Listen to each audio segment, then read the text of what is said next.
తినకూడదు కట్టలేదు డేట్ వెనక ముందు అవుతాను అవునా కదా డేట్ వెనక ముందు అవుతాను అవునంటే అవునన్నా లేదంటే నాకెట్లా కొట్టు డేట్ వెనక ముందు అయింది నాకెట్లా ఈ మధ్య వచ్చింది ఈ రోజు వచ్చింది మరి ఈ రోజు తెగేది ఉంది కాబట్టి ఇటు వచ్చింది డేట్ ఏముందిగా 9 ఉలుచారు ఒక 20 రోజులు లెక్కలు చెప్తావా డేట్ వెనక ముందు అవుతావు అది డేట్ రోంత అవుతుంది చాలా కాదు రోంత అవుతుంది తెలుసురా నువ్వు చెప్పద్దు నువ్వు చెప్పకూడదండి నువ్వు ఏ ఉడికొచ్చినావు ఏం కదా కనుక్కొని చెప్పాలి అంతేగాని పుట్టబారు మీద 20 సమానం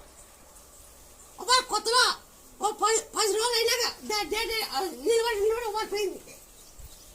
సంతానం నిలబడి 10 రోజులు అయినాక ఒకటి పోయింది